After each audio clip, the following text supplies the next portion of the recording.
Well, here we go. Welcome to the Pennsylvania Trolley Museum Zoom series, Trolleyology. My name is Kristen Fredrickson. I'm the manager of public programs and outreach at the museum.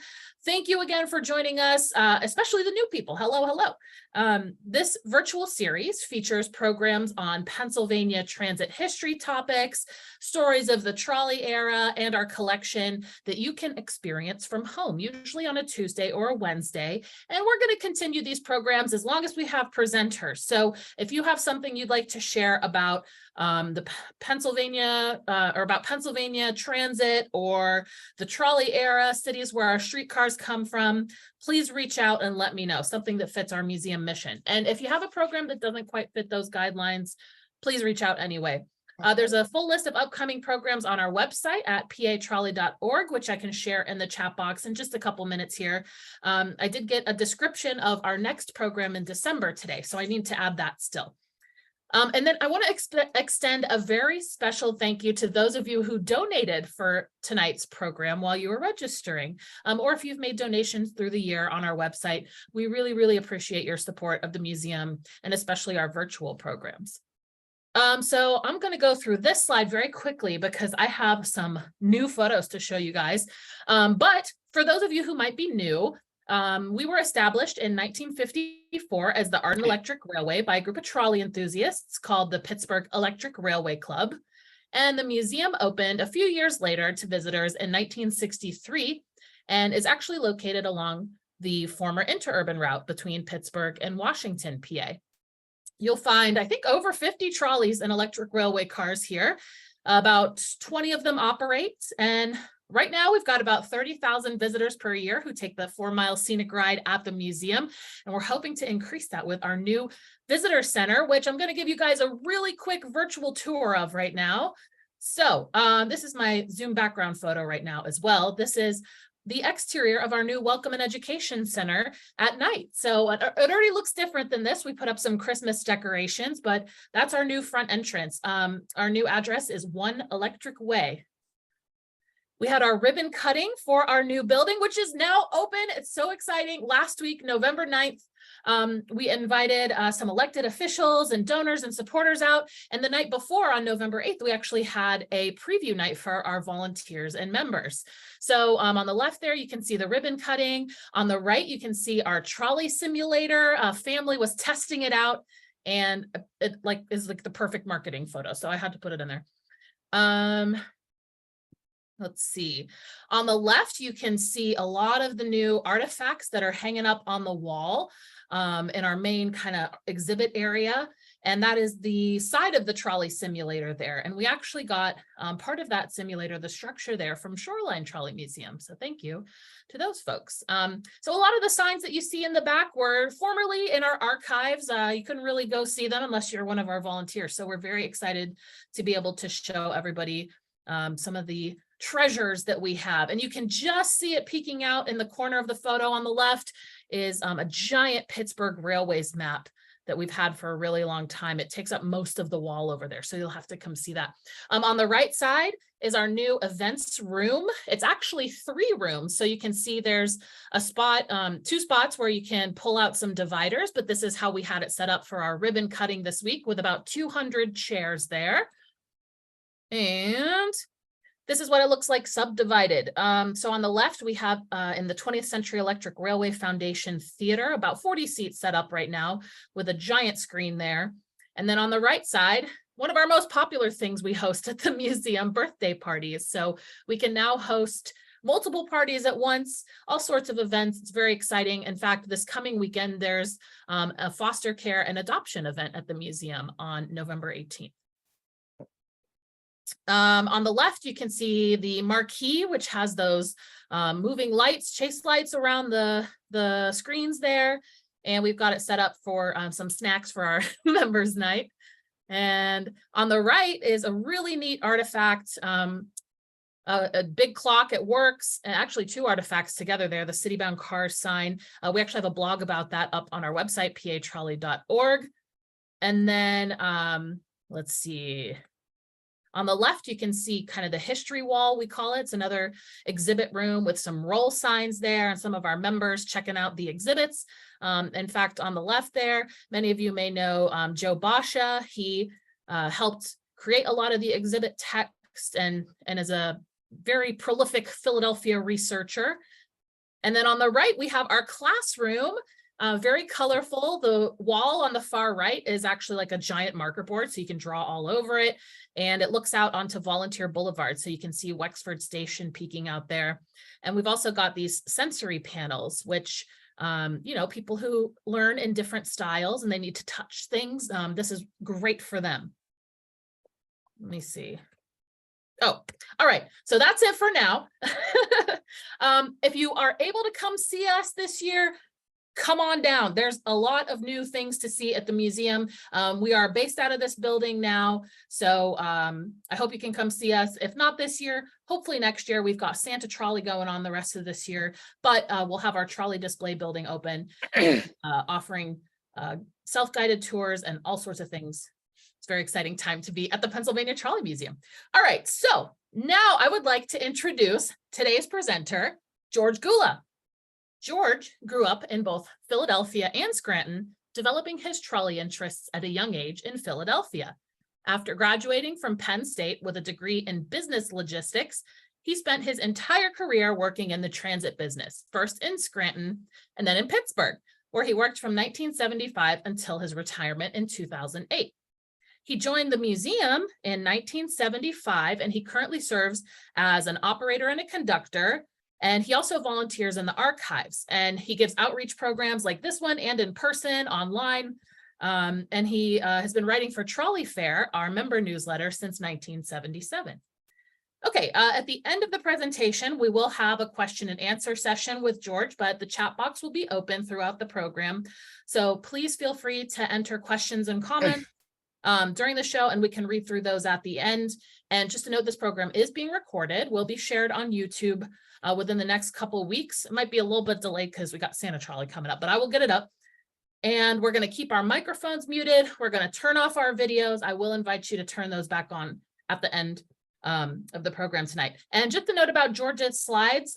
For those of you who've attended George's programs before, he likes to keep them moving. So if you see text on the slides, don't worry too much about actually reading that text. That's like for his notes. That's so that people can, or so that he can refer to those. So don't worry about reading those. That's what he's talking about during the slide. So, all right, George, if you are ready, take it away.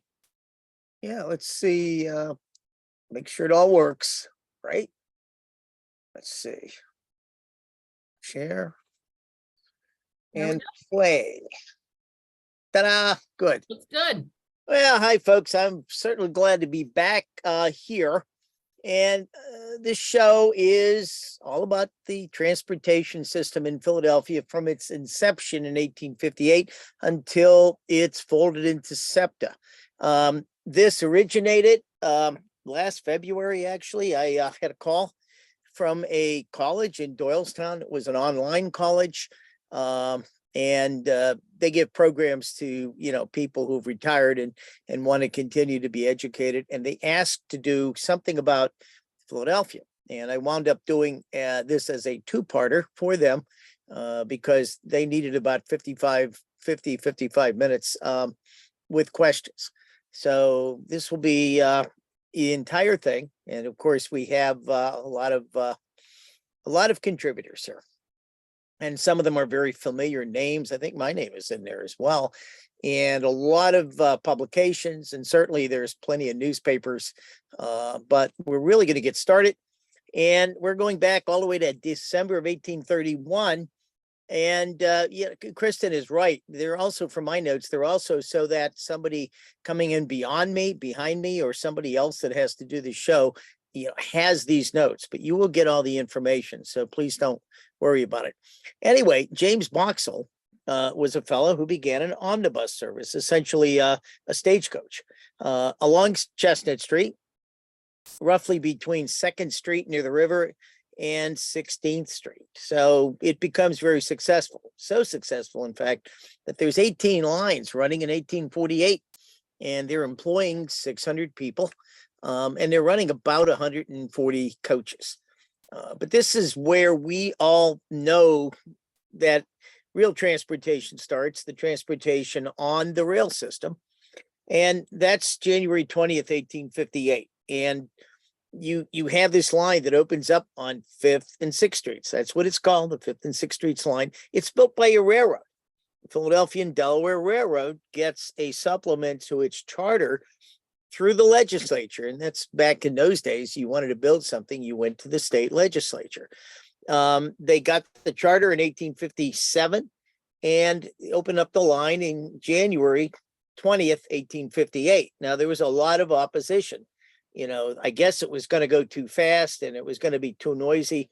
And don't forget, this is a city where many of the residents opposed hydrant water for 5 years. And so they finally got it running. It was a resounding success. And here it is, August of the same year, 7 horse car lines are running about 50 miles of track. You have 18 railways within 2 years of the first granting of the charter, holding franchises in Philadelphia. And this is on Market Street. And there's, of course, no actual date. Now, this was a funny time. The legislature thought that public transportation there should be much competition, as much as possible. And so they granted franchise rights to just about anybody that came. And these were perpetual rights on the streets that they were granted to, and they were usually for short periods, like 999 years. These rights were exclusive, and it really got a lot of citizens in Philadelphia very alarmed. And the companies realized very quickly that they should be operating more like public utilities. Competition just wasn't doing it. And so on their own, they formed something called the Board of Presidents of City Passenger Railways. And this was an alliance of all the companies. And they were going to regulate their competition. They were going to regulate fares.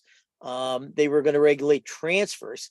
And you didn't generally buck the system. Everybody went along with this system. And it remained very active until Union Traction Company combines all these lines in 1895. You probably have seen this photo before in Fairmount Park, but of course, a lot of people who are not transit buffs, trolley people, don't really understand this. This is a horse car, and these were expensive, of course. The horses needed veterinary care. They needed food. They could work 4 or 5 hours per day. It means a lot of horses. We're in Fairmount Park on Girard Avenue, and this is Chestnut Street. Photo just came in today in the mail. It surprises people that horses, deposit about 20 pounds of poop. Some of them went on the streets where it created a major public health hazard. The rest of it went in the stables, and you can only sell so much to the farming community as fertilizer. And so you had to deal with the rest of it. And somebody told me when they were digging up one time for woodland, they found a ton of horse bones. That was another issue. And of course, they only went 3 miles an hour. They did try this form of transit in Northeast Philadelphia. And these are called steam dummies, and a little steam engine, basically, with passenger seats inside. They were very slow too, and they were noisy, and they scared horses. And so that was not tried for very long. Well, here's the intersection, believe it or not, of Broad Street and Germantown Avenue. So anybody who's photographed when the rail cars were running, you won't recognize it here, and no, there's no Horde and Harder here to eat either. But between 1857 and 1874, we now have 39 companies chartered by the legislature. And of course, there is let it be competition. And there was in the law, didn't allow them to make large consolidations. These companies could not consolidate, and they also had very limited opportunities to issue bonds. So the legislature wanted this competition, and the only way to get bigger then is for one company to lease another. Okay, they start doing that.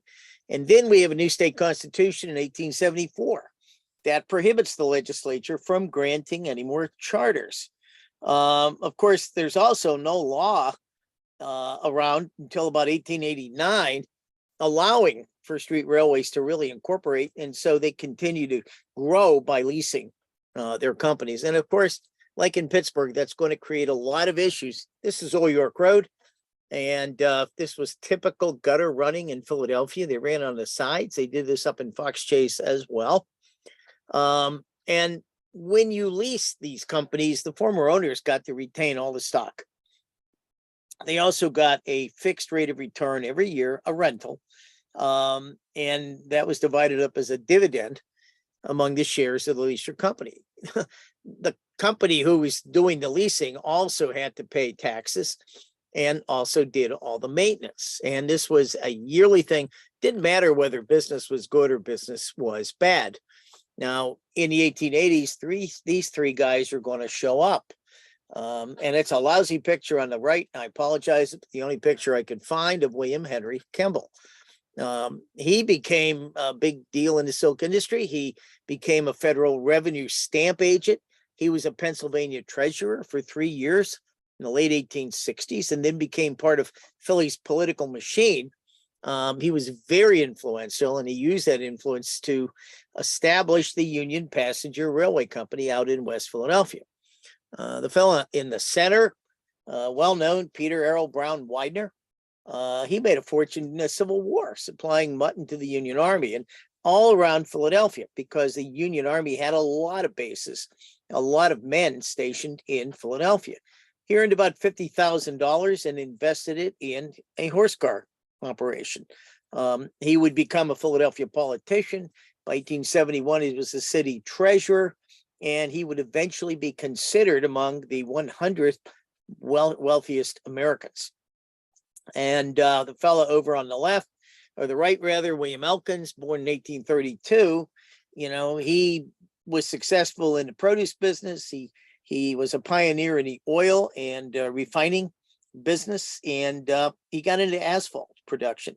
So Elkins and Widener became good friends about 1873, and they would eventually run streetcar enterprises in Philly and Pittsburgh, New York, Chicago, Baltimore, St. Louis, and Cincinnati. So these are three very powerful men in Philadelphia. These small consolidations came as early as 1864, but in 1883, Kimball, Widener, and Elkins founded the Philadelphia Traction Company. They were partners in this great, first, actually, the city's great traction holding company. Wasn't going to construct anything new. All it was designed for was to gain control of all the other existing street railways, either by lease or purchase, and it would generally be lease. And they agreed to pay all the fixed charges, and they guaranteed very large dividends. I have a book written about 1898, and it's just mind-boggling to read all of the financials that went on. It was all very shady.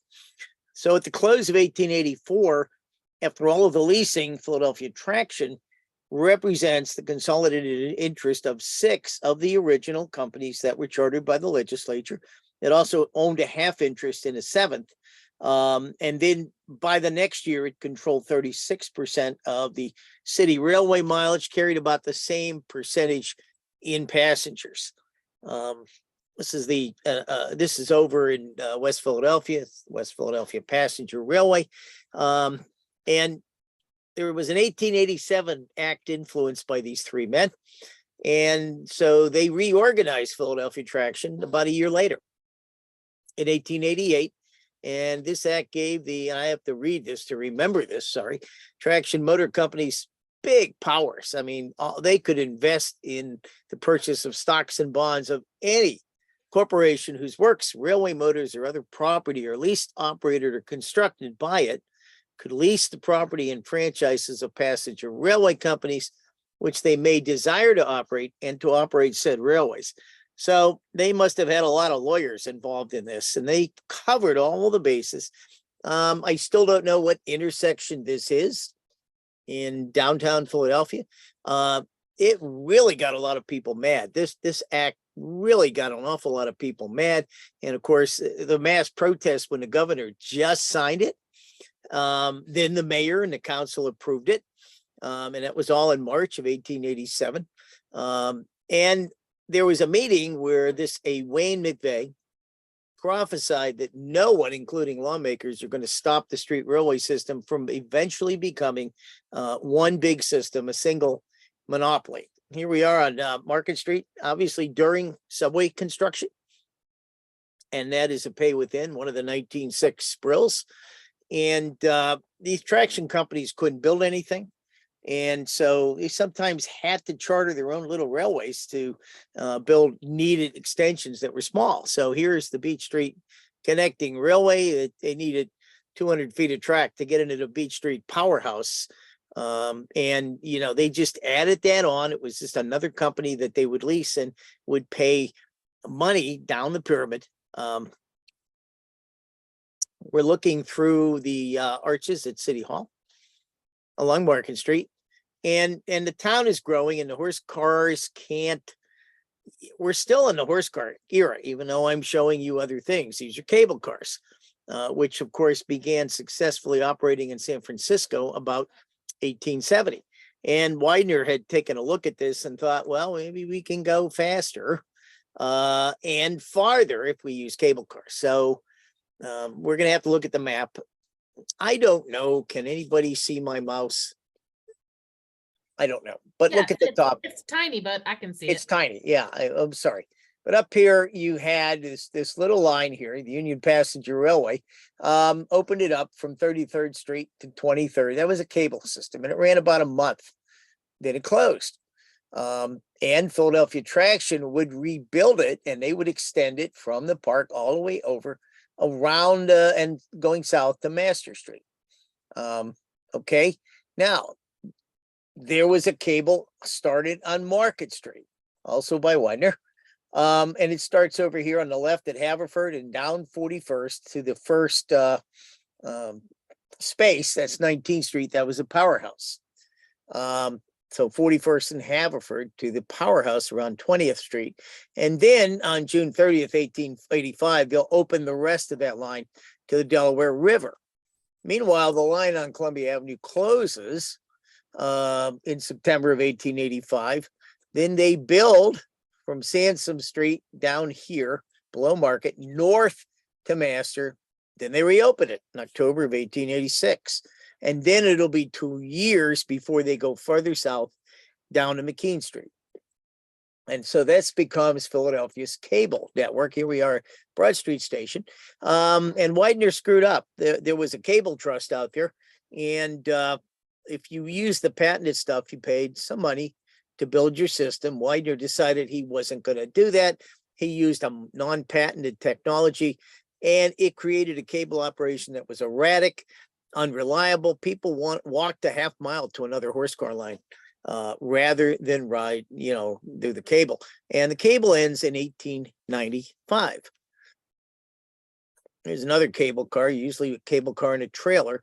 Widener's going to talk about this in his older age, 1922, and admit that he should have used the cable trust patents, paid the money, and then he might have had a bigger system, and perhaps that would have changed Philadelphia's traction scene.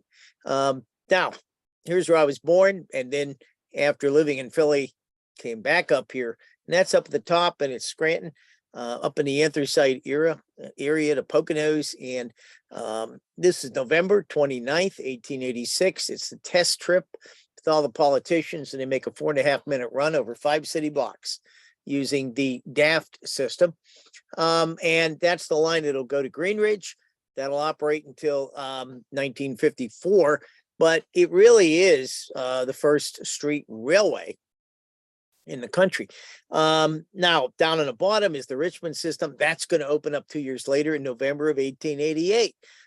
Sprague is going to use the more efficient pole and groove trolley wheel and a spring on the pole to collect his power.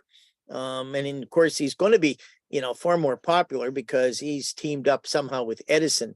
So I do know that the Scranton system developed their own pole. So they didn't stay with the DAFT system very long. Okay, Philadelphia Traction's up and running. It's 6 years. Nothing happens until in 1890 and 91, Widener is going to grab two important lines that are still independent. One is the East-West Catherine and Bainbridge Streets line in South Philly. The other is Philadelphia and Grays Ferry, running out of the city down to the Southwest Philadelphia. Here's Market Street. Now in 1892, he's going to lease the Ridge Avenue Company, and it's a really long line heading out of Central City up to Northwest Philadelphia. And he's also going to grab the North-South 13th and 15th Streets Company. And so by 1893, he's got 203 miles of track under his control. This is 1905, and they're probably building more of the subway here. It's Catherine and Bainbridge Street. This is the line that will begin the history of electrification in Philadelphia. He takes that line and he wants to electrify it, and he will. And the city, of course, initially protests this. The city residents protest this because it's not Philadelphia unless there's a lot of protesting. They don't like the use of electricity. So,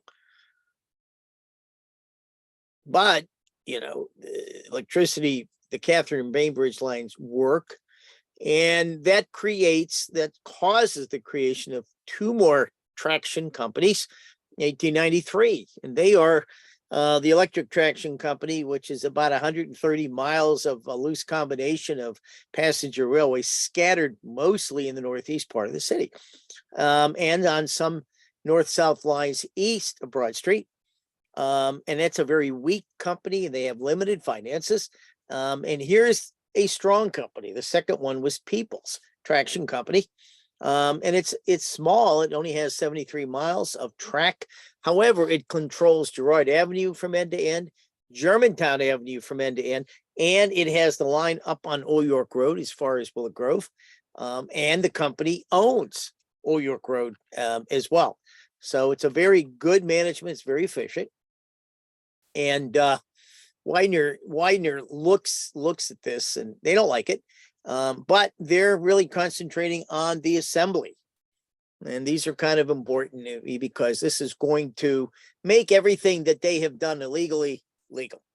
They're going to go and get a couple of bills in 1887, and they're going to allow any traction company to enter into contracts with each other for just about anything, the sale, lease, or operation of those properties or franchises that they own.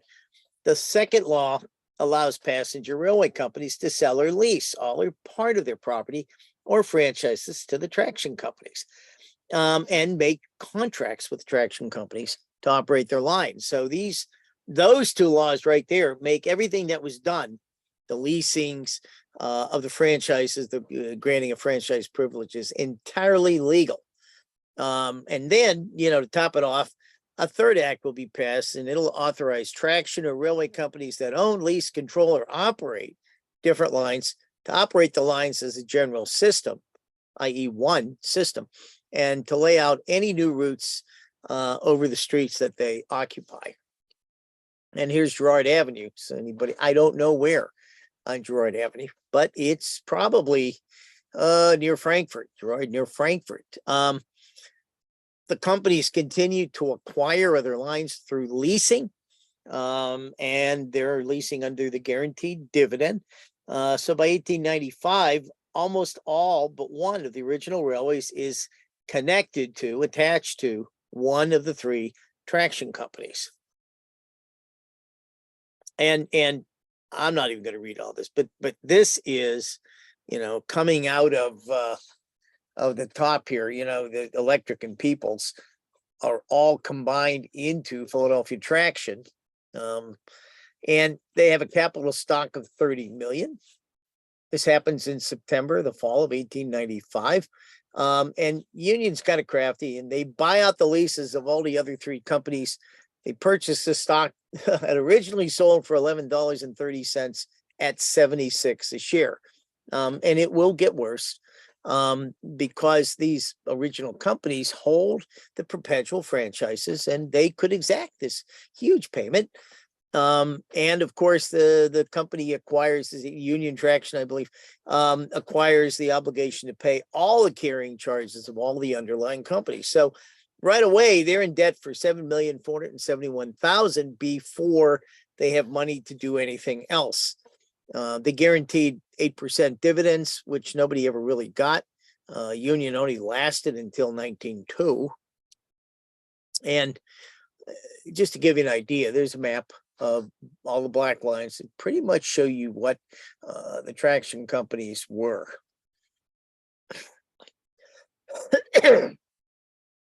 I love the fenders. They don't always work, especially if the rope is ripped. And the city grows and these franchises become very important. And so now these companies are getting a huge annual dividend from Union Traction simply for the right to use the streets that they were granted by the state. And the fixed charges will always be there. So business goes down, there's a recession, you still have to pay those fixed charges. It never changes. And lease is piled onto lease until some cases, some years, the company's paying 60% of its gross before taxes to all these underliers. Here's 1896, 400 miles of electrified track. 1904, it rises to 400 or 545. And this terminal not only is still there, SEPTA actually has rebuilt it. And it's off near Dauphine and Ridge. And rather interesting. It had 4 tracks. There was usually, I think here, the 78 and the 39, or the 7, 9, and 39 were here. There were always at least 3 routes serving that.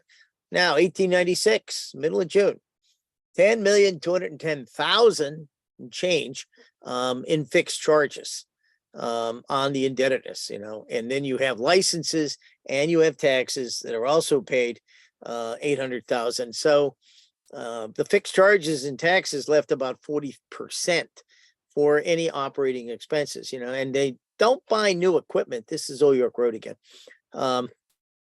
because they can't afford it. Here's the last independent company, the Hestonville, Mantua, and Fairmont. They're running out in West Philly. They're coming into the downtown from Lancaster Avenue via Race, Vine, and I believe Arch Streets. And in the Depression, what they call a recession back then is going to happen in 1897. And in a year, this company is pushed into the Union Traction fold. There's Ridge Avenue heading off to my left, and we're looking north. I know that much. In this really nice, greedy neighborhood, there's a lot of graft going on. There's a lot of political deals going on. There is a Philadelphia machine, certainly. And the most glaring type of graft is that all the stock is being watered. And Philly, and I know Pittsburgh out here perfected this practice of overvaluing the stock. And the investors are paying into the company more than the assets are actually worth. Here we are in Northeast Philadelphia in Bridgesburg, Bridge Street, I think. And there's no trust in these companies.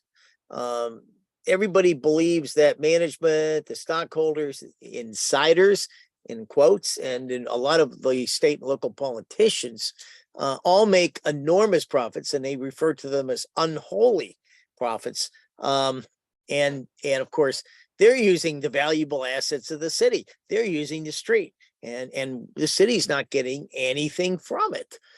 Here's a citizen, and they're writing about a figure that was in the old Philadelphia gas ring, which is a whole separate story. In 1894, he was a director of Philadelphia Traction. He was also director in 6 of the underlying roads that had being leased, and basically was probably paying himself.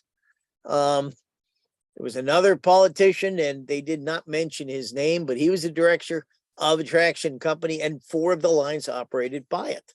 And so here it is. They're paying themselves. Ridge Avenue at Midville. Here's Fairmont Park. we're looking northwest. And this was one of 4 cities Philadelphia would eventually have a subway and elevated system.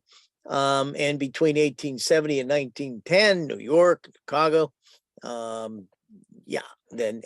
Boston all developed their subway and elevated systems. People wanted it here, but there was no finances for it, and bickering within both public and private sectors about it, where it should go, what it should do.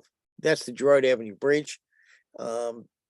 Shot during subway construction. For all I know, 2282 is in here.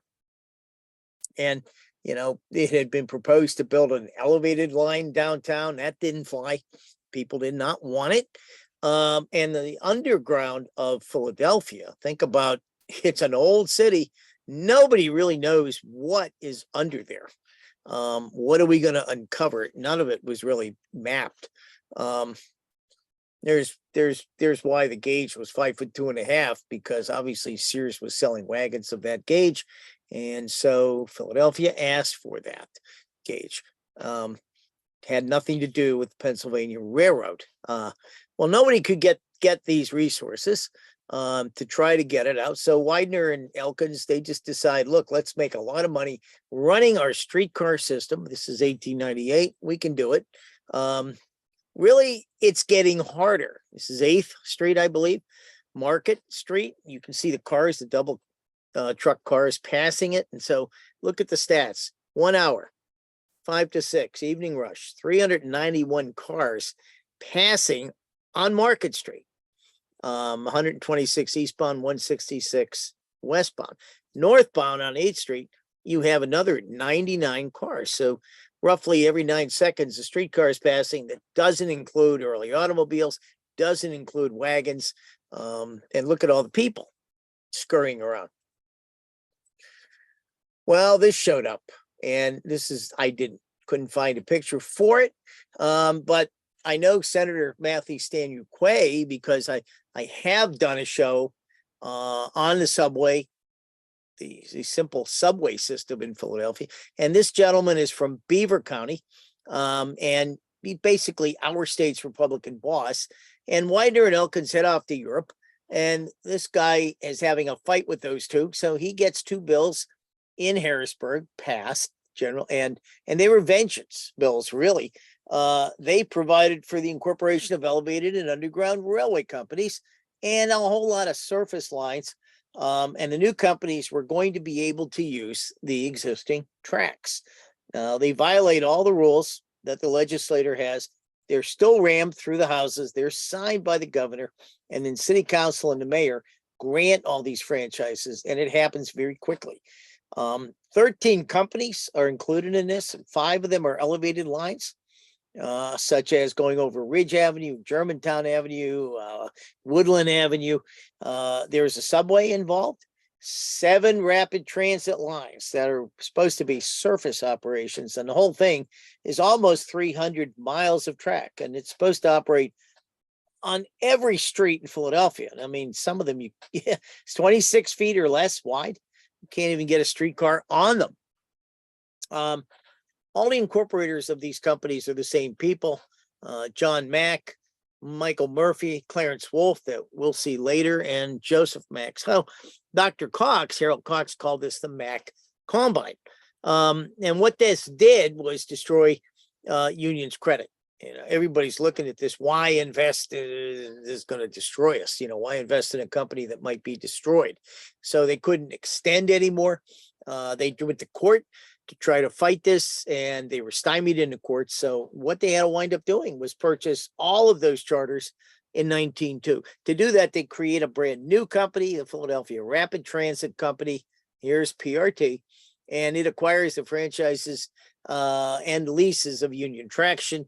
And the rental is going to start at 2% and reach 6% at the end of the year. And this is very convoluted. This is 1920s when when the city's looking at this and just shaking their head and don't understand what's going on. Well, that includes the subway and elevated line on Market Street, and they begin building just east of 46th Street. So here's some of the first structure on Market Street. And the subway and the elevator, it's moving very slowly. They go beyond the time the city granted for completion. They have to ask the city for an extension. So the city says, give us all the other franchises, except you can keep the Frankfurt L and a part of the Broad Street subway. Then they need to get another extension. The city says, give us all those franchises. So, everything that they bought now, with the exception of Market Street, is under control of the city. Now, here's West Philly. And if you can see my mouse moving, here's Market Street. It's right in the center. And the question becomes, now how in the heck do we serve this huge population in West Philly? Here's Lancaster Avenue. Notice the angle it's moving up. And then you get into Southwest Philly, Baltimore Avenue, Chester Avenue, Woodland Avenue, Elmwood. Here's all the people that are just so far away. They can't use the Market Street subway. And so they built a 4-track subway underneath Market Street. And 2 of those tracks are going to be subways. And 2 of those tracks will be streetcars. And in December of 1905, the streetcars begin running into the tunnel first, at least as far as 15th Street. And they have to change ends underground, and you can see it's a real mess trying to get in and out. But the subway cars won't come in until 1907. There they are, posed photo. And you can see the 1906 Brill on the left, and in the center, the subway trains, and they had to order more cars almost immediately, 40 or so cars. They were running 2-car trains initially. I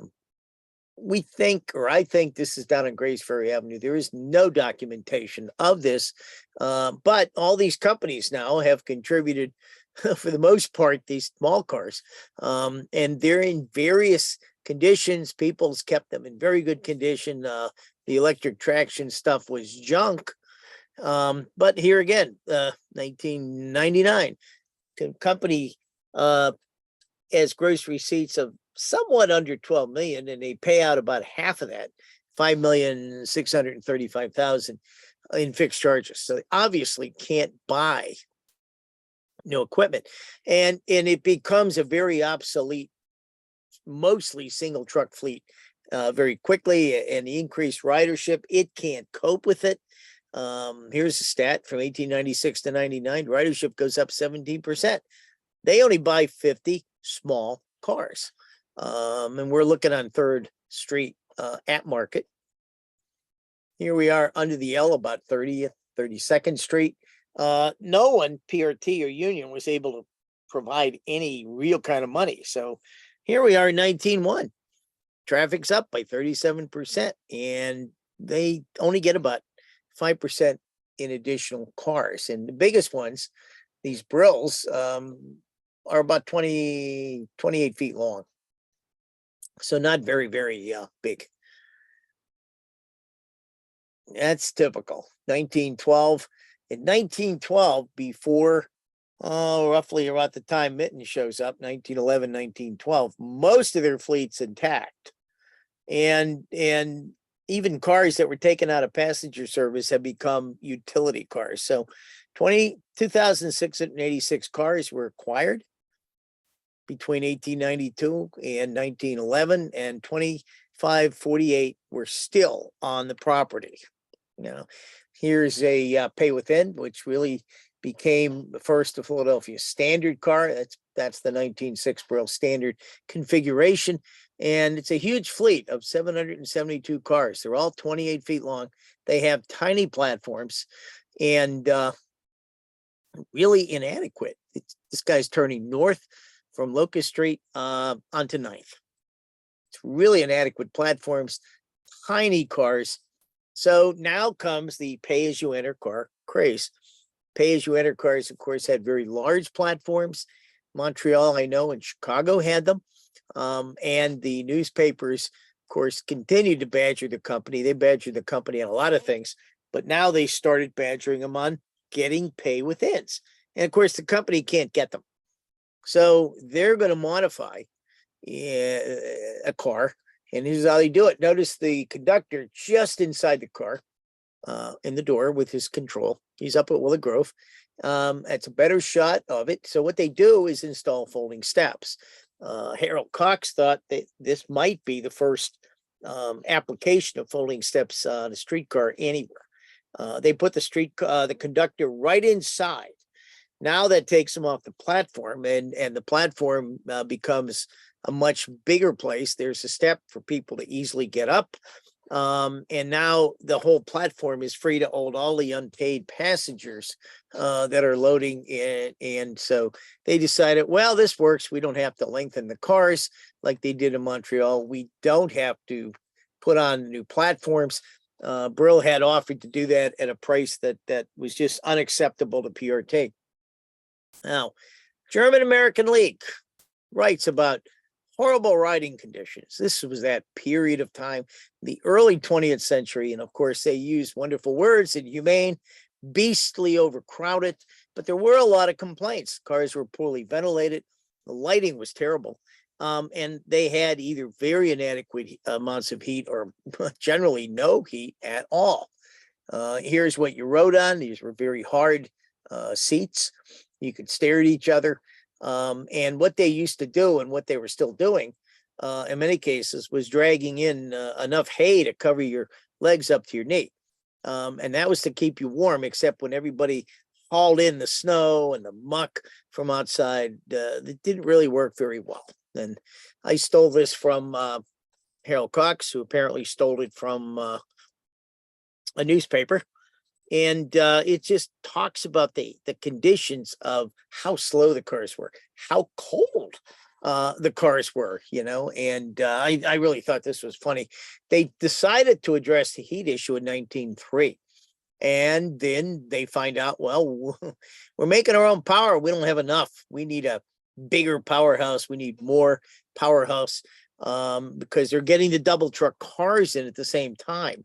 And so lines going out into the suburbs, if you want to use that term for back then, really were having a hard time even running the equipment.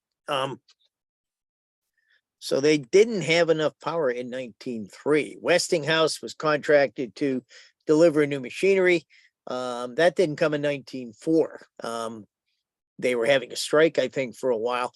And they only had 400 to 500 cars that had some kind of heat when the boss, John Parsons, sent out the word to turn on the heat. And of course, they couldn't run the cars during the rush hour when the heat was running. Here's a car, the Maniac cars on Ridge Avenue. And there's a northbound car, I believe, on 10th Street or maybe 13th. They had to turn off all the heat during the rush hour, and everybody was freezing. The North American was a very critical newspaper. And they found that the heat was really inadequate. They didn't have enough heaters. 34 to 41 degrees was the average heat on a car. And I believe I read at some point the citizens group had gone out to the Fairmont Park cars and found out they were about 65 to 70 degrees.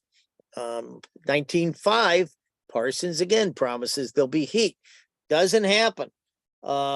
Because even after 1906, when they rehabilitated the power, there was no margin of error. So power plant went down, and what they would wind up doing, is then, well, let's get some cars off every line.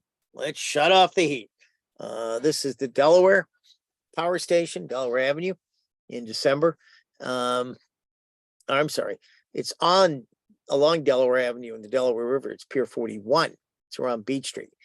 But that's what happened. They turned off the heat. So those 18 to 24 foot cars had 4 heaters. Those 1906 Brills, 28 footers, had 6.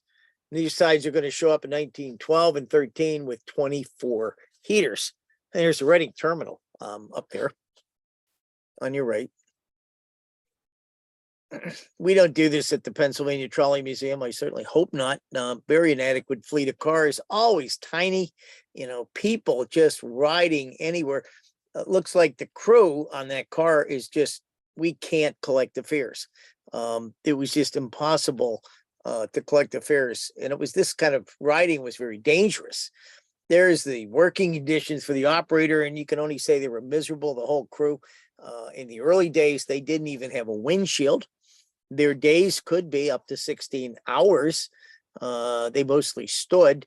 And an operator complained that, when I saw my kids, when they were in bed, when I got home, when they were in bed, when I went to work, and once in a while, mom would send the kids on a car with a lunch so he could actually see them for a while.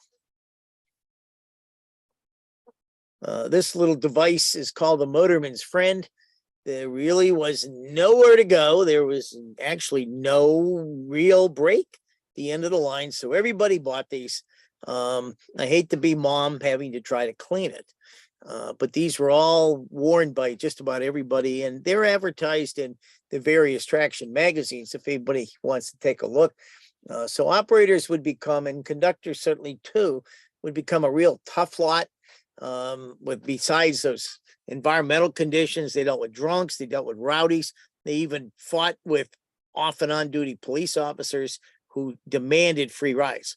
And so, I was told they gave as good as they got.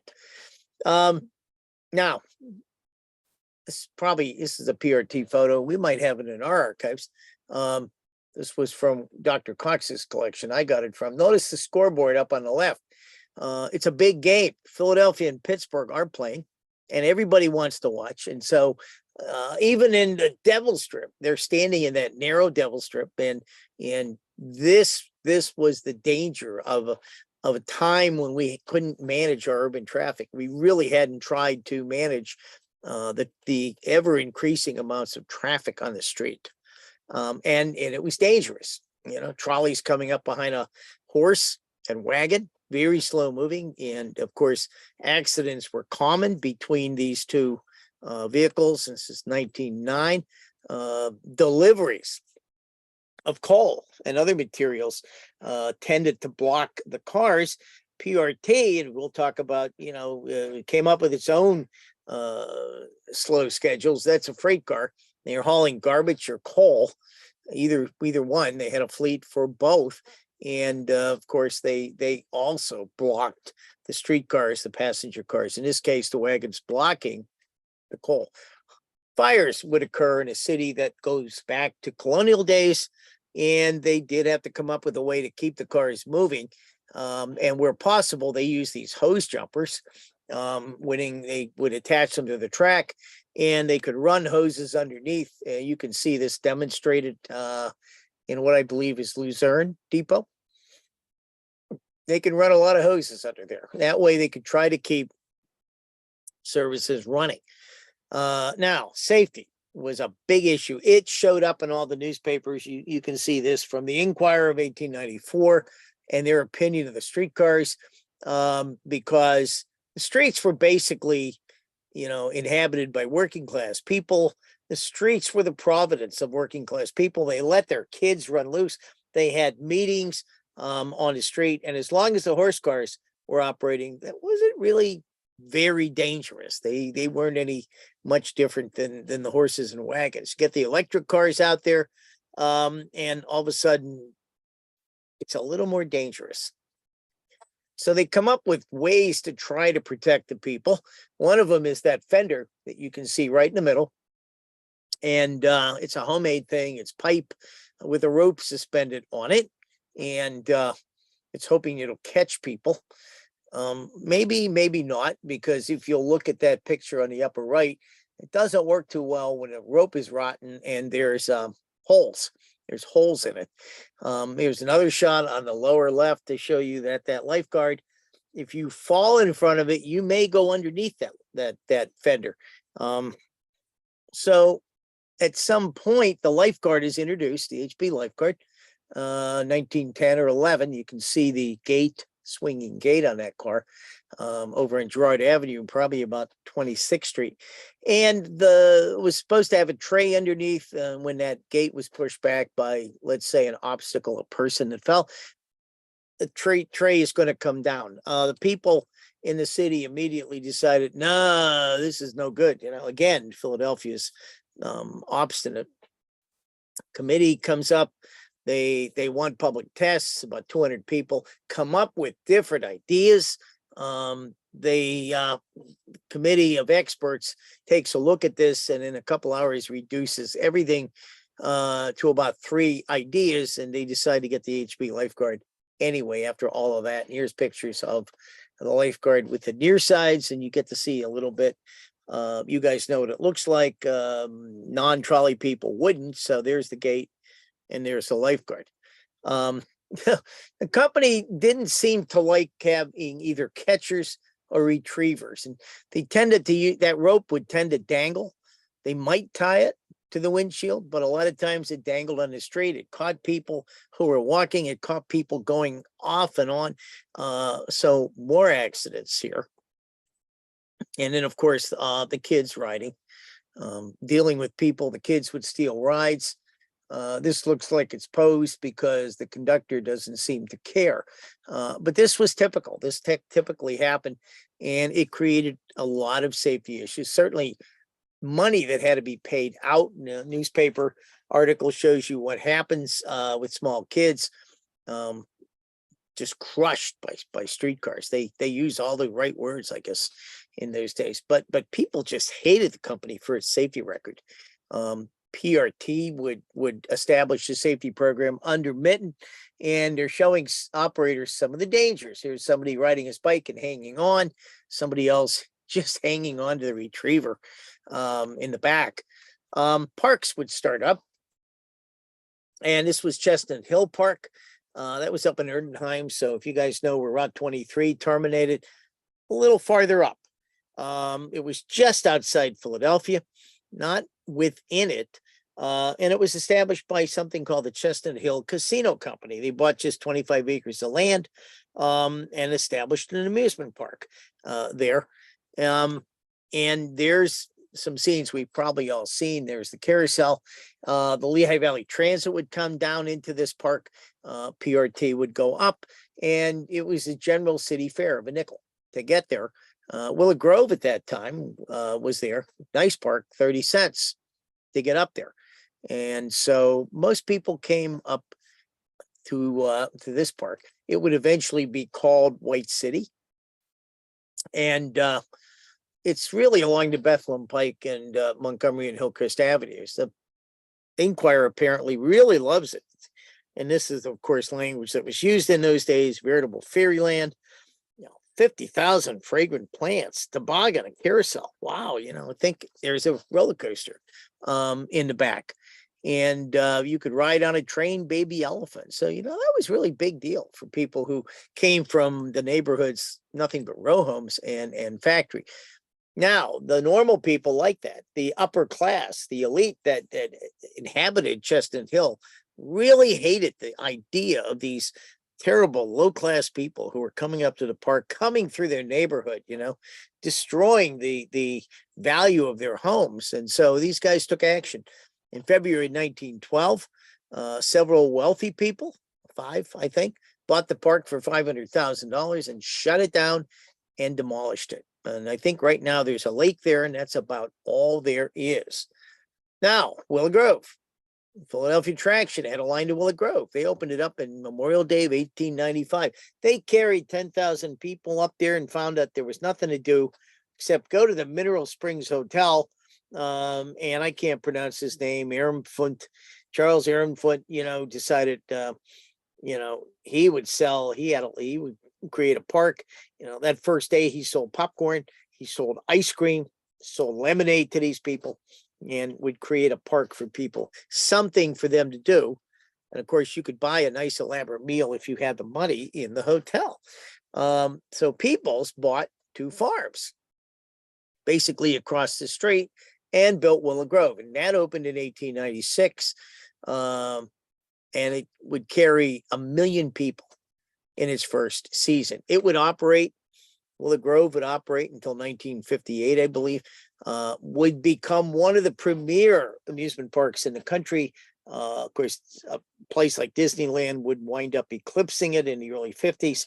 PRT, I think PTC owned it until 58. The park would close in 1975 and after various ownerships. So I think I have a little doohickey that says life is a lark at Willow Grove Park. And here's some scenes of the park. It was a very clean park. They had uniformed police, so people would not drink and would behave civilly. And everybody, of course, is out there dressed up real nice. A lot of orchestras would play. John Philip Sousa certainly would play here. And this pavilion seated 4,000. You could put 25,000 around it. They would have, I think, 2 concerts a day. And Sousa played every year but one between 1901 and 1926. So let's go farther to Doylestown, where the idea of the program showed up. And Willow Grove opens up, and the Bucks County Railway is organized because people see now, well, hey, really close to the Southern Trolley line. And it takes 4 years to organize and build this line. But they finally run from Doylestown down to Willow Grove in May 24th, 1898. It's 12 miles, takes 45 minutes. It's along the side of a road. This is the PRT line. Remember, I said People's Traction had bought Old York Road. So it's a turnpike, and their trolleys go right through, and everybody else will pay a fare. I think those were the Fox brothers that did that. Eventually, the state will take over this and many other privately owned turnpikes in the state in the mid-20s. They will have to build another route to bypass Old York Road, and that's going to become Route 6 through Glenside. And this is the entrance to the park. There's that new yard, I think, built about 1905, just so they can handle the inbound and outbound crowds fairly effectively. And there's our 8042, which I think was saved by ECTMA and is now at PTM and is undergoing restoration through the use, the use of our volunteers. Friends of the Philadelphia Trolleys has helped immensely in furthering this. And this is the last car that's going to run on Old York Road in 1940. The state's going to rebuild it. They want to realign it, and the trolley must go. Here's the Glenside line, and they will eventually be the one to run until 1958. Route 6. Route 6 will have 3 abandonment notices before it's finally abandoned, and this is 1948. And it's much of it is private right of way. Company has a band. And there's really 4 bands here, about 255 or so people. And they're standing on the steps of the art museum long before Rocky. And there's 4 bands. Like I said, the harmonic up on the upper part is the harmonica band. You'll see the pipe band over on the upper right. In the middle is the black or Negro band. It's called the Merrymakers. And then the big band is in front, and the big band will play a lot of venues like Willow Grove Park and Strawberry Mansion. Here they are, the big band, 133 guys.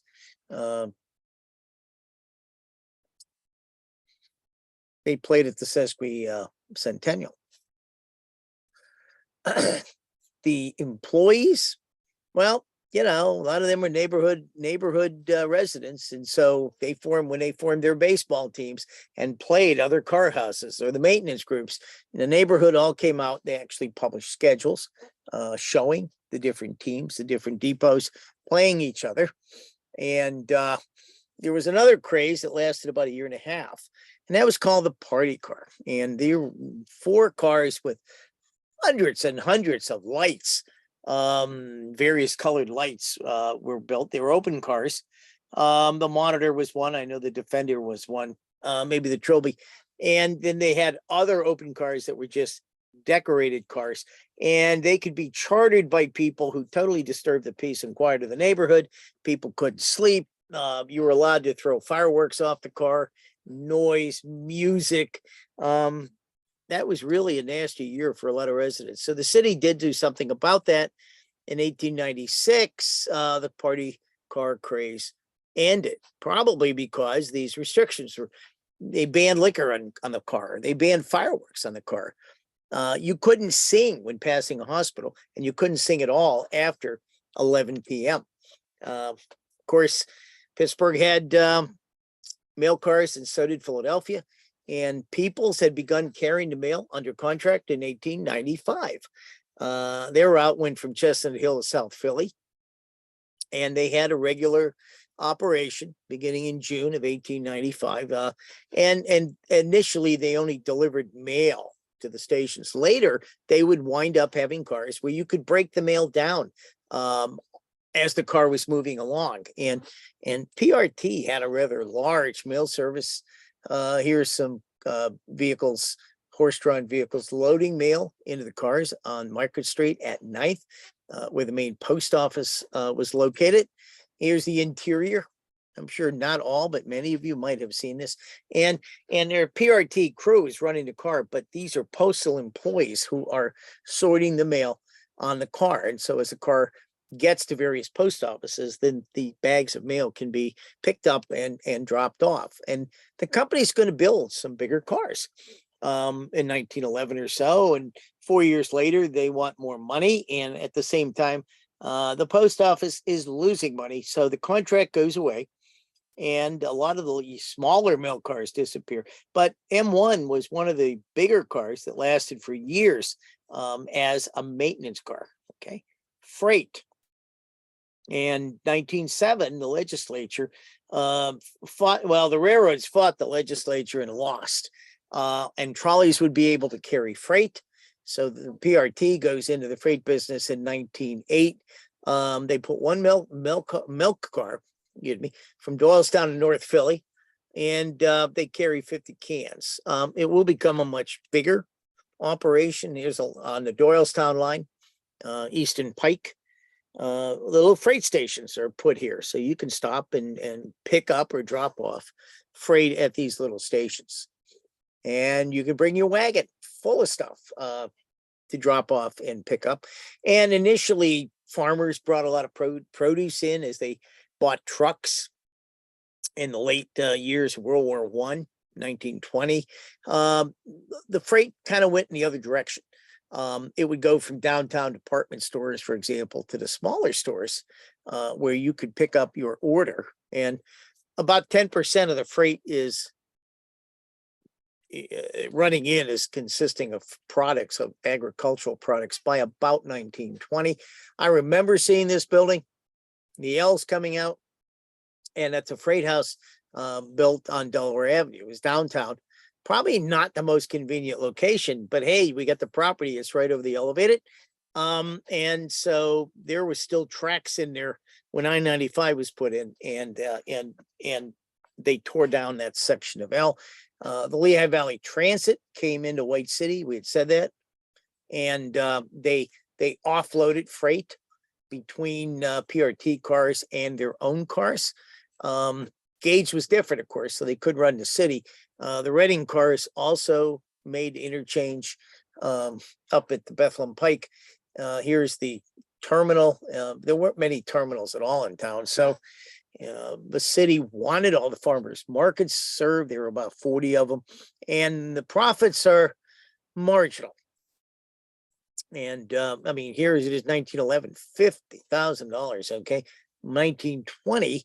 253,000, 1921, only 232,000, and then 1922, it's fallen by half or more to 67,000 and change. So I think Mitten used the opportunity when he fought with Philadelphia and Westchester's Mayor Taylor.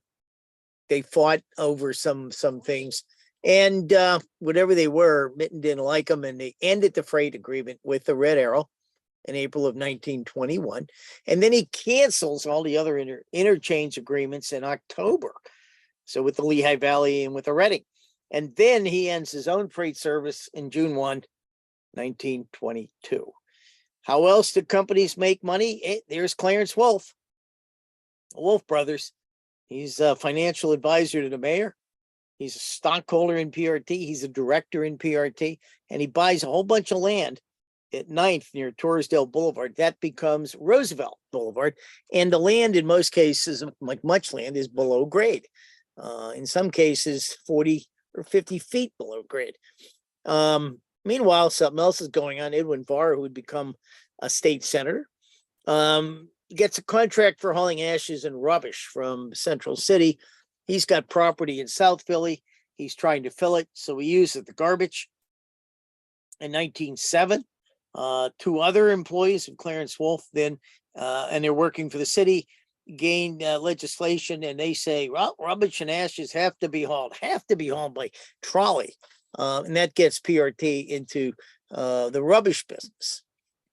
And they're going to, VAR is paying the company $10,800 a month for the hauling fee. He pays the cost of each car, half the cost, $5,500.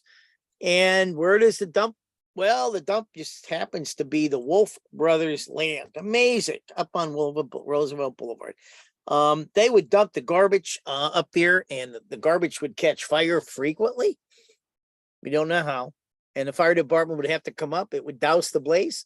Of course, all the water would help, I hope, compact the fill. Then the city decided we'll open up 9th Street through the middle of nowhere. And people were really wondering what was going on. They built 8 of these big cars, and they used 7 in regular service. One was a spare. They had doors that some hinged at the top. They swung open. Other doors swung sideways, and they were held closed by bars. And they didn't always stay closed. Sometimes they would empty onto a passing pedestrian or somebody with a wagon. And it would just flow all over the street. These cars would dump garbage when they were rumbling down the road. They would haul wagons to a second floor of a building, and they would dump the ashes down. This was District 2 in 1908, and then District 3 began hauling in 1909. This is how you got the garbage in the car. And then the tracks and the overhead were all movable. And these guys look real happy as they're emptying the car and moving the stuff around. And VAR had to pay the cost of the track shifting. This is up at 2nd and Wyoming. I love the way the car just makes its own entry and exit into the building. You can see the bricks over there. And they're a nuisance. It was supposed to reduce the wagon traffic on the street. And these things, they begin at 7:30 and they're running through the rush hours in pairs. They're making 5 trips a day, and they tie everything up, and then there's debris on the street. And then when you try to run them at night, people can't sleep. And so, they're really more trouble than they're worth. So the refuse hauling ends in 1912. There's some other refuse hauled down to South Philly to League Island Park in 1917.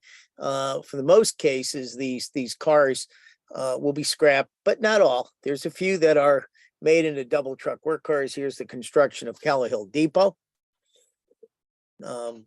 Incidentally, before we get into funeral cars, Roosevelt Boulevard, some of you might remember, I believe it was in the 80s, where block after block of row home caved in.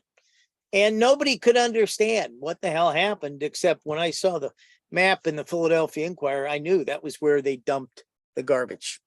Just wasn't very stable. Well, Hillside Cemetery is up on the Willow Grove line, and it's in Roslyn.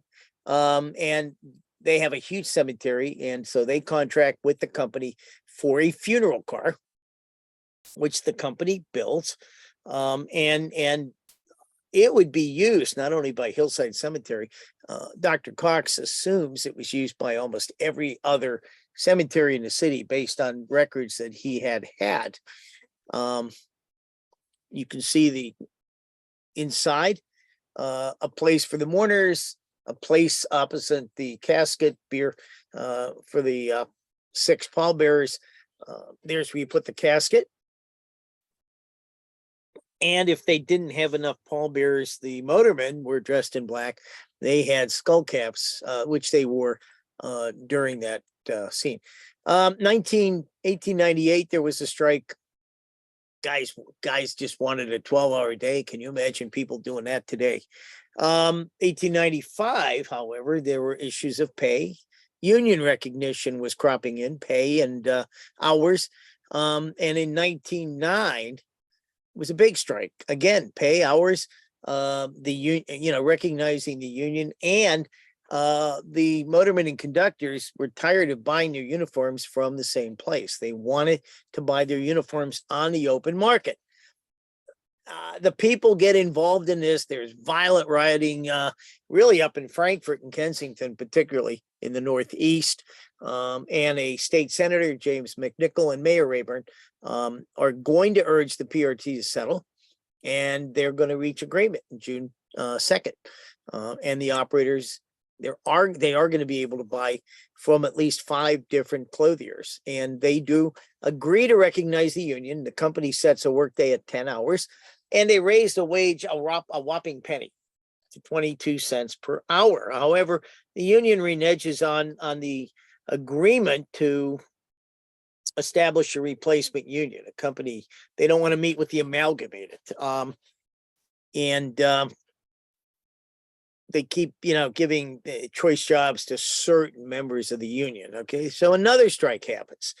This is the big strike of 1910. It's a 2-month strike. It's violent again. This begins with the discharge of about 170 motormen and conductors. And the people get involved. It becomes for a while a general strike, where all the companies of Philadelphia are out. And you can see people are ripping up track. They burn the streetcars. And scabs are brought in, and those people, unfortunately, are bitterly attacked. Here's a view of that. And then after the general strike goes on, the union develops a scorched earth policy, and they're attacking cars everywhere. Well, obviously, the state constabulary is going to move in. The National Guard moves in, and the general strike fades. The union is going to stay out for a while, however, and the company loses millions. I've never seen a number, but they estimate millions. And there's a lot of bitterness involved. The motormen and conductors have divided into factions. There's no morale. And the company realizes it needs money. So it goes to an E.T. Stotesbury. He's head of the banking firm of Drexel Morgan and Company, a very important banker, very influential banker. And they want him on the board of directors so that they could try to get money from the bank and try to organize all of the chaos that's going on. And Stotesbury's plan for refinancing the company means buying out all the Widener interests and bringing his own management in. He's allowed to bring whoever he wants, and he brings in Thomas Mitten, who is then president of the Chicago City Railway, and also a managing director of International Railways up in Buffalo.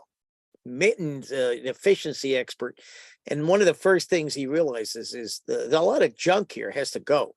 And within 2 years, he scraps about 2,000 streetcars. He buys about 1,500 40-foot long near sides. A lot of heat is on these cars.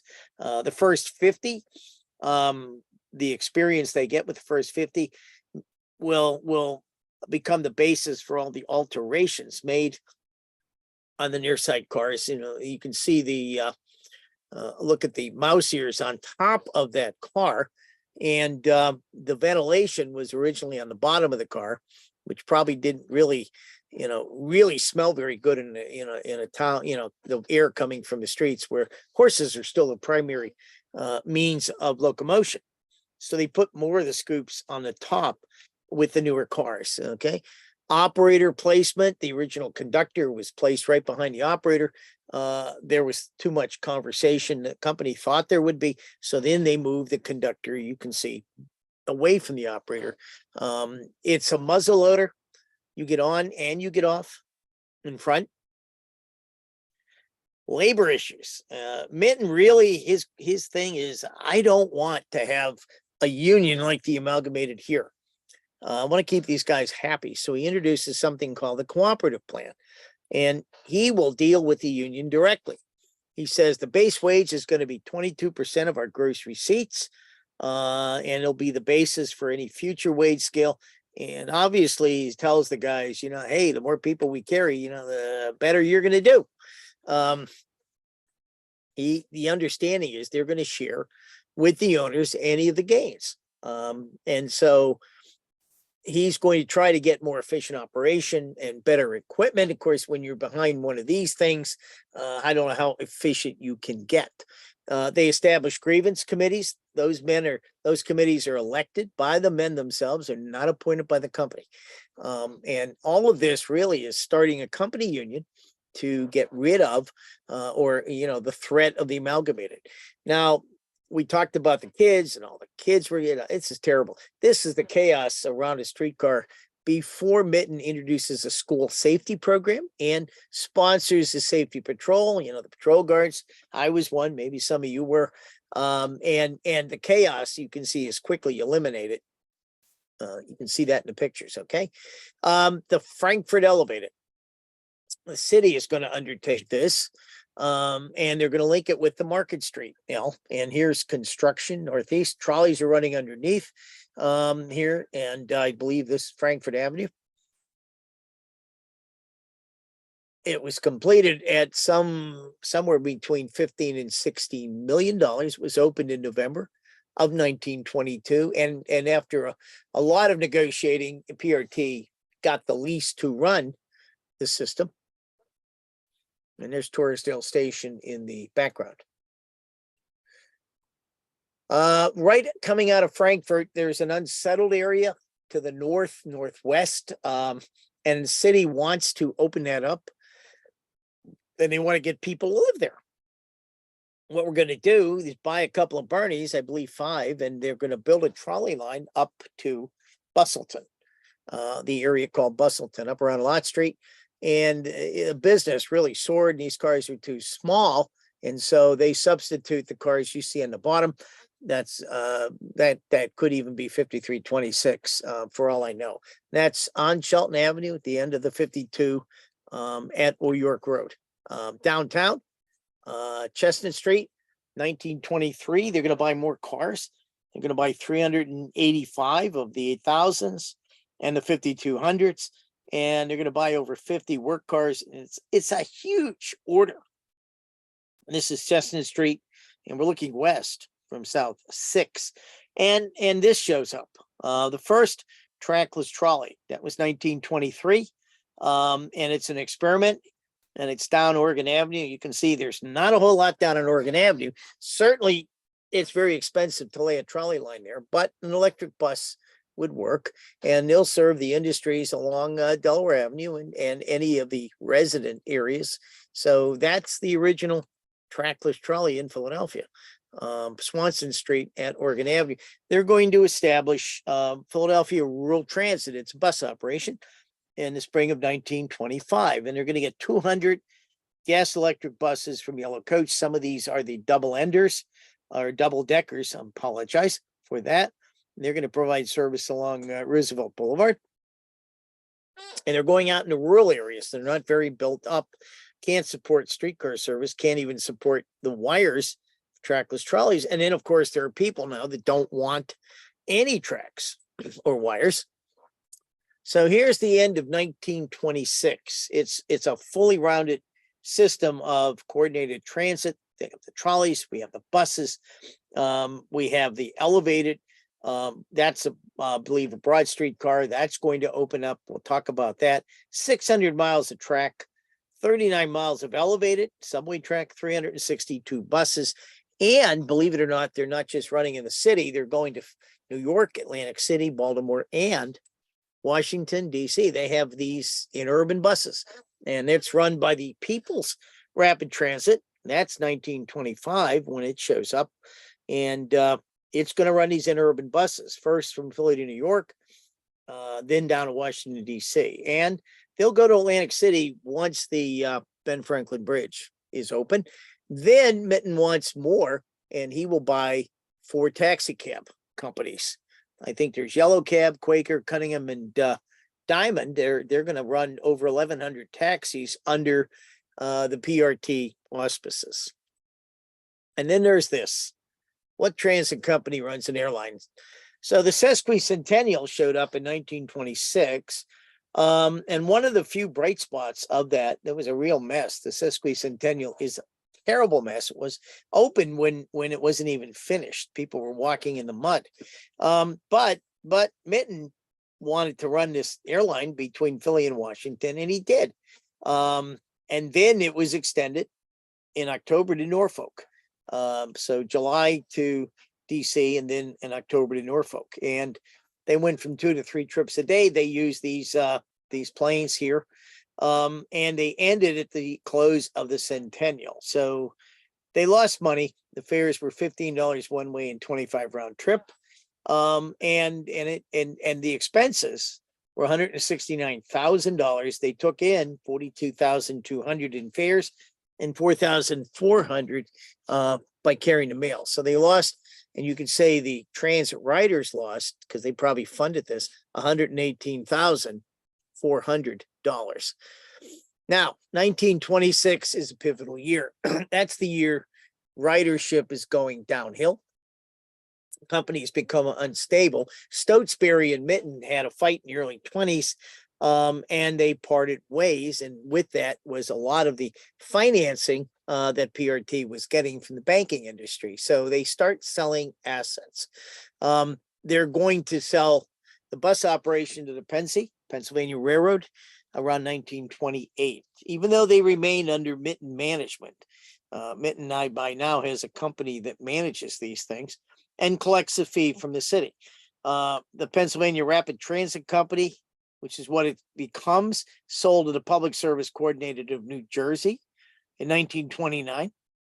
And then they begin negotiations for the sale of PRT in 1927 to the city. And here is the underground, more underground, the Broad Street, financed and built by the city between City Hall, north to Olney Avenue. That opened September 1928. In 2 more years, it's going to be extended to South Street. And on September 18th, 1938, it will go down to South Philly, all the way to Schneider. And of course, now it goes down a bit farther. But Schneider Avenue was really the end of the civilized world in Philadelphia back then. They do open a branch along Ridge Avenue. They call it the Ridge 8th Subway. And that leaves the main line at Gerard Avenue. So this thing's costing $118 million and then some. Just for that. It's 4 tracks all the way down from North Philly to City Hall, and 2 tracks beyond. So there are studies being done now of particularly with the city looking to try to buy the company. They're very unhappy with everything going on. And here's the McCord study. It's a nightmare. It produces a nightmare of all these fixed charges, and he can't believe it. What's going on, the pyramiding of these fixed charges. They call it an accumulation of fixed charges probably never paralleled in the history of street railway exploitation. So they understand that's going on. It's a real convoluted financial structure that PRT has in 1930, and they're paying these heavy rentals, and they've gone up in the 20s. They're now about $8 million annually. So with the ridership going down, assets being sold, you're spending $8 million just for people who aren't even there anymore. The people who own that stock, as they said, sometimes hospitals and orphans. So there's studies being recommended that say the underliers should be condemned. The city ought to acquire all the properties. They give that to be a market value of $135. And the city begins in 1929, pivotal year, to begin a suit against the Mitten management. They say the fees are excessive. They want an audit. Mitten, of course, has produced his own bank in the meantime, and even had the men putting their retirement funds into that bank. That's starting to go downhill. And what happens, and nobody really knows the reason to this day why they found Thomas Mitten drowned in a lake in the Poconos with a heavy coat on October 1st, 1929. The company, I believe, files for bankruptcy. There's an appointment of trustees. The city contract cancels the Mitten management contract, and they save $3 million. And there's the bankruptcy in 1934. So they file under Section 77. We're down on Chestnut Street. And so in 1934, the city begins to try to get rid of the underliers, try to, extinguish the rental payments. And this thing, it's amazing to just read all the newspaper articles. And by 1935, it's in the federal courts. This is going to last until 1939. The underliers will finally be bought out. New reorganization will be affected. And now you will have a new entity, the Philadelphia Transportation Company.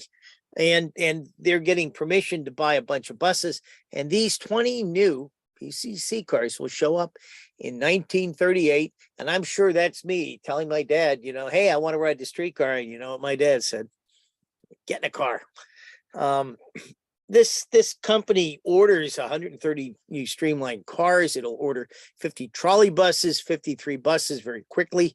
It's going to try to modernize its older 8,000 and 5,200 cars. And instead of the rapid transit lines, they're going to try to improve the city lines. They get rid of Ridge Avenue. Was Ridge Avenue narrow? I'd say so. In fact, I wonder if they hit each other on this curve, and that's why they're out there talking and looking.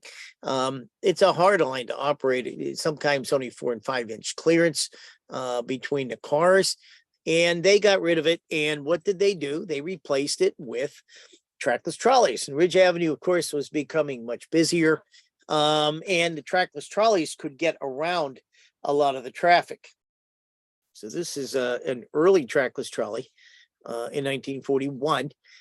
Here's downtown traffic, all these new cars, all the renovations, and look at all the automobiles showing up. This is Broad Street, and the buses are just surrounded by automobiles. And there are these older cars, these Hog Island cars, the 4,000s, the 5,000s, the big, heavy, expensive to operate 4 motor cars, where they weren't scrapped, were sitting in storage. They did basically scrap by the late 30s about 500 cars, and that included any near sides that had not been modernized. And then the big bang, and here's Pearl Harbor. And all of a sudden, the company, has to stop everything it wants to do for improvement. It's got to get every car it could out of storage. It's got to reconvert work cars into passenger cars, or reconvert them. Here's Kensington Shop working real hard. They're going to establish new routings under the Office of Defense Transportation. This one is a very busy one. It runs from the Quartermaster Depot to the Navy Yard. And these 4,000, these Hog Island cars are back in service, as you can see. And they've refit them with their couplers, at least on one end, and they can run them as a train. You've seen this before in my World War II shot. Of course, a lot of the college fellows had, but experiments. The shop did this car, a sit stand car, as they call it. It was an earside, and it was known in some circles as a victory seat. And you pretty much like half sat and half stand stood. And it wasn't very popular with the people, and everybody got to know the number, and they let it go by. So eventually the car was recalled into the shop and the seats were returned. This company would connect the employees that were in the service in various locations with the people who were still working at the company, so that it was kind of a big happy family thing, and you knew what was going on at both ends. And the people in the company knew what was going on, and they promoted blood drives and bond drives in these magazines. In 1943, the women would start to become operators, and you can see the Molly pictures of PTC refer to a woman who was supposed to have taken her husband's place on the battle line at Monmouth, serving a cannon. Historically, in all likelihood, she was carrying the ammunition from the ammunition wagon somewhat farther back up to the cannon, but that is a way of serving the artillery. Joe Basha allowed me to use this photo, and the women were being trained now. They got the same training as men, except that they also got a day of driving a car. The company figured, nah, women probably aren't, for the most part, going to be driving a car. Philly is the workshop to the world. There's lot of industries, 40 to 50 major industries, lots of small ones. And these are just scenes of Philadelphia vehicles serving during the war. I love that safety island. I think ours at the museum might be a lot sturdier. And there's 2054 on the lower right. And of course, anybody who's been to Electric City knows that 2054 survives up there to this day. But that car was in service. Because of government policies and industry, blacks made amazing strides in getting employment. And of course, many came from the South to work in the industrialized areas like Philadelphia. Government wouldn't certify a union unless they hired the black workers. But in the transit industry, it was very different. And PTC was a particularly racist company. And it really didn't want to promote anybody to any positions that would have to do with the public. They had 530 or so employees doing very, very dirty jobs, menial jobs, backbreaking jobs. And so there's protests for this. In the meantime, PTC's union chooses the Transit Workers Union as their bargaining agent, TWU. It's still SEPTA's bargaining agent today. And that's in March of 1944. They want to get rid of the old company union. The contract expired on April 11th, and the talks just drag on. Meanwhile, the Federal Fair Employment Practice Committee wants to integrate the workforce. PTC's like their excuses. Well, look, we got to get a union in place first. And that doesn't cut it. The War Manpower Commission says PTC will abide by federal policies that prohibits discrimination of any kind. And so on July 7th, PTC posts its notice stating it would abide by the ruling. It's telling its union, we're going to have to do this. And they promote 8 employees from within as motorman candidates and begin their training. And they'll get the same training as anybody else. And then they'll turn in August 1st, 1944. And on that day, all of a sudden, almost everybody is sick. They're calling off work, they're leaving. And then there's an employee committee that'll say, well, really, we don't like this decision to promote the black workers. In fact, Frank Carney, who was a PTC employee at one time, said, we won't go back to work until they take the Negroes off. And of course, that's a term that was used for our black citizens back then. They're carrying 2,500,000 people a day, and literally nothing is moving. There was one car out there that was run by 2 veterans that stayed out there, and I think they had been at Guadalcanal. So I guess they didn't have enough time for this nonsense. But after the first day, the Army production materials was cut in half, and almost 70% of production needed by the Navy was also gone. And the citizens did as much as they could to get there on trucks. The ice cream truck in the morning, and the poor lady that was trying to be helped off that thing, it must have been cold inside. They did as much as they could. The Navy ran buses, which nobody was going to interfere with. But the TWU didn't really oppose the strike. I mean, it hadn't violated the Smith-Connolly Act. It didn't call a strike, so it was okay. And you couldn't go after the TWU. So you went to Roosevelt. Roosevelt looked at it and said, okay, Major General Philip Hayes, you're heading to Philadelphia. You're taking about 5,000 men with you that should have been going over to fight in the Normandy area.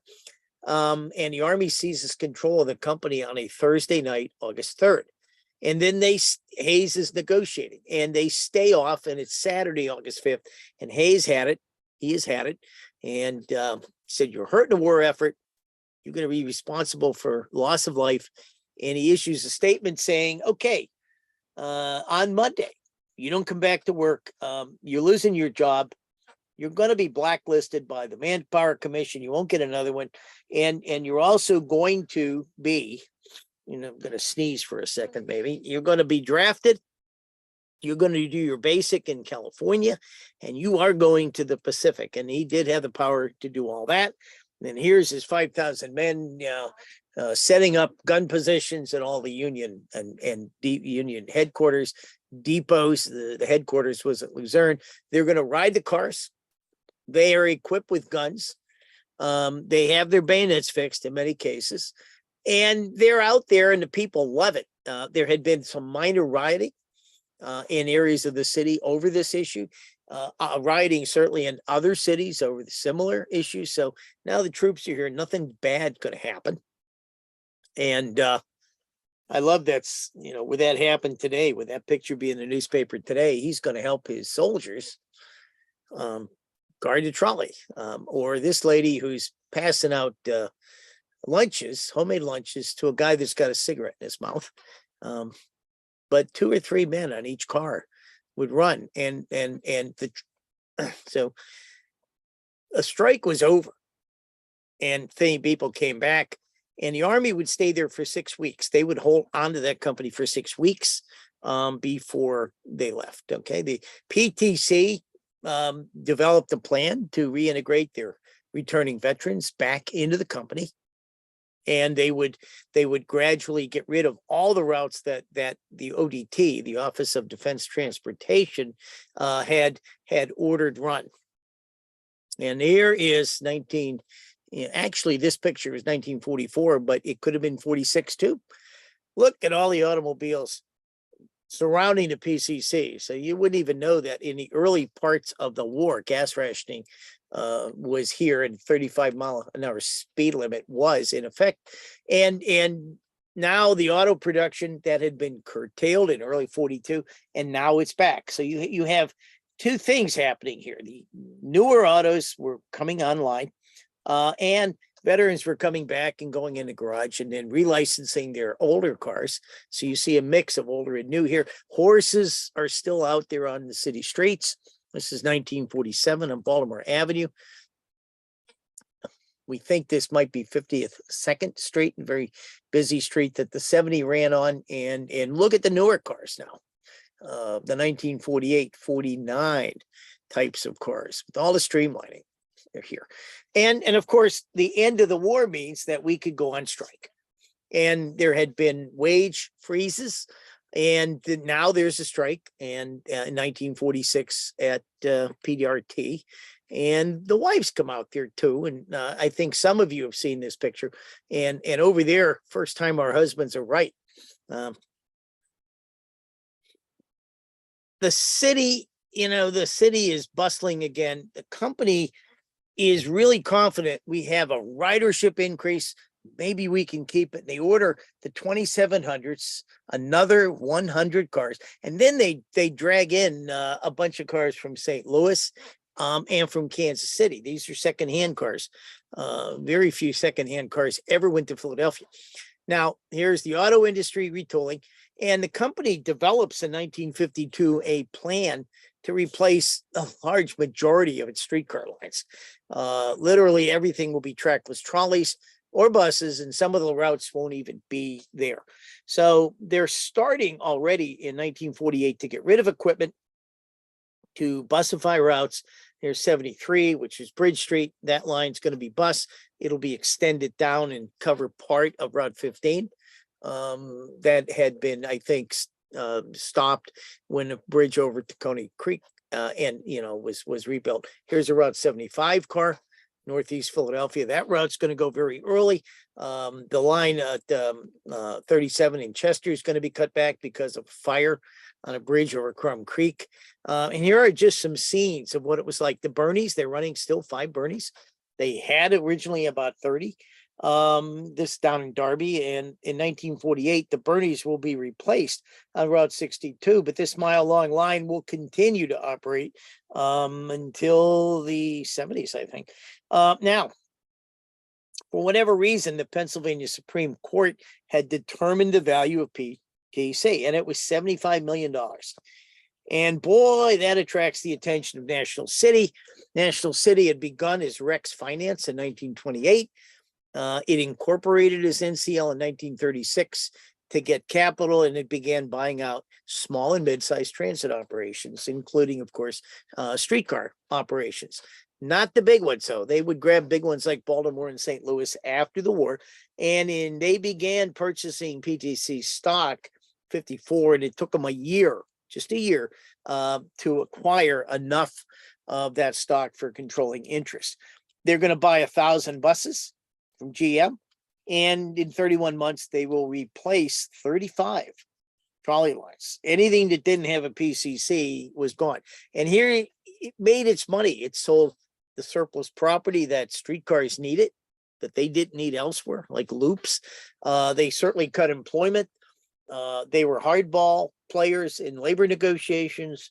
They did not deal well with the city, kept raising the fares, kept cutting the service. That NCL only wanted profit for the company and its stockholders. Here are some scenes of what it looked like when National City showed up on Route 9. It's a near side on Route 9 at 22nd and Spring Garden. This is what Philadelphia looked like. Ed Miller was down in South Philadelphia, at the end of South 6th Street, Oregon Avenue, and that car is going to head north, and it'll go by my house eventually.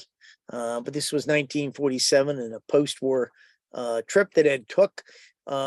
This part of Route 37 from Chester to Leicester, the Westinghouse Loop, that would be closed after a crash between a truck, I think carrying paint, and a car, one of these cars. So that truncated the line. This was a really interesting interurban line with bridges and lots of private right of way. This was down there, I think near Baldwin's. Color near side, that Little Flower High School you see in the back. And the water tower represents the location of Luzerne Depot. And Route 20 turned at this loop. And then, of course, the 4000s and the 5000s, the heavy four-motor cars would all be gone by about 1950 or 51. This is in South Philadelphia. Fox Chase had the gutter running, and this was a fan trip that went up there. South Philly, all the streets in North and South Philly, didn't matter which direction you went, east, west, north, south, they were narrow. They were about 26 feet wide. And of course, parked automobiles could be a problem here and here. A lot of single. There was double track. There was a lot of single track, a lot of parallel streets that operated in different directions. We're over on Ridge Avenue, near Ridge Avenue and 32nd Street here. 65. It's getting closer to my house. Now it's still down in South Philly. But typical. The wings represented one of the 8000s that had been rebuilt before the war. This is the Chinese Wall. The Pennsylvania Railroad came in on an ever widening wall like this from 30th Street and crossing the Schuylkill, and they were narrow arches, and cars would go under there. And somewhere I have a shot, but it's not in here. That when the trolleys came through, they whapped on a piece of metal that boomed the pole down onto the roof, and it was a shower of sparks, from my understanding, talking to people, and then they would come underneath like this. There's the end of the line here at Midville Avenue. This is Route 52, and this is Ridge Avenue that the automobile is on. And at one time, this was double track, and it went into a double track Y. But at this point, 52 had a sort of an off-street terminal, was over by the curb, and it got out of the way of a lot of the traffic that was up here. This is Route 46, 58th and 60th Street. And we're at a little section of Baltimore Avenue that it's going to run on. Of course, the Baltimore Avenue Route 34 trolleys continue to run. Here's the crossing of the Reading at Fox Chase. One time this went into a single track and, went on one side of the road, but in later years they did double track it here. We're down, we're on Walnut Street, and Chestnut Street's, I think, one block up to the right. The car is westbound here, and this is Route 42. Now, 42, the company really wanted to keep the route. The city definitely wanted to keep this busy route, and National City fought them tooth and nail, and eventually the 42 was removed. There was no way to put that line in a subway without some expensive track work. However, the 13, which also ran on the Chester or and Walnut Street, Chestnut and Walnut Street, did go into the subway as a fifth route into the subway. Here's the tunnel under the art museum. There's the steps in the background where the PRT band had its photograph taken. Route 57 wandered all over North Philly, this turn, that turn, twist this way, twist that way, and it ran PCCs on Sunday. Now, the bright spot in this whole mess, National City Line is going to destroy the car lines, but the plan that had begun about 1948 to extend both the Market Street subway or the elevated, put it in a subway, and extend the surface lines. That happened on October 17th, 1955. Here's the first car, the first streetcar to enter the tunnel at 40th Street. And here's the subway coming up. It's not quite running yet, but it will go underground from 30th all the way to this location at 40th Street. Ed Miller was able to capture this shot. Thank you. And here's the map so that everything used to come up right in here at 30th Street. Now they're extending the Market Street line out here. And here is the extension, kind of a twisty underground extension to get the 10 cars up to Lancaster Avenue. And the other cars coming out of 40th at Woodland and 36 will come down. It says 37, but the 36 will replace 37. So that gives you an idea of what they did. Here's the portal, which really still exists. But of course, the abandonments will continue. And I don't know why. It should not be. That 1946 is a goof, and I will have to change it. I meant 1957. And I was probably thinking of something else when I do that, but there has to be at least one mistake. But they did put tiers on 5329. And here it is running on 60th Street. Its abandonment date, August 10th, 1957. That car will last a month before it's scrapped. That leaves conventional cars on three routes, 17, 20, and 32. And 20 is going north and south, from South Philly to North Philly. 17 and 32 are going to run on Market and then head down some of the streets towards South Philly. And they're all going to end their service on December 28th, 1957. So on the following day, there's not one conventional passenger streetcar running. And here's what happens to literally all of them. Here at the end, they're down in Bayless Scrapyard in South Philadelphia.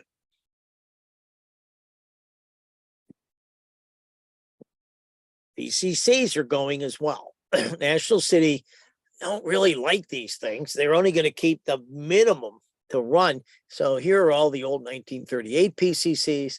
There is a few other ones in this mess as well, and they're all going to be scrapped as well. Now, I don't know if this guy really wants to be picked up as a passenger. This is Route 62. It's only about a mile long. It runs from Darby to the end of Route 13. And NCL really doesn't improve any of the streetcar operations. They really don't care. In fact, they abandoned Route 47 as a streetcar line in April of 1969. So,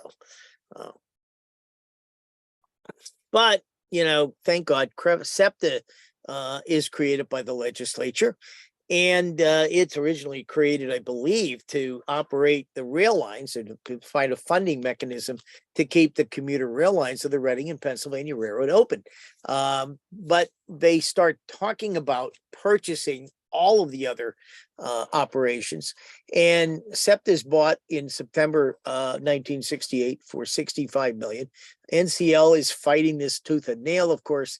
And but in 2023, our year, it operates a very unified network of trolleys and buses and subways and railroads, and the ghosts of PTC, because there's 18 PCC cars that began running a number of years ago. They're now being completely rebuilt, and that includes a brand new frame on each one of them.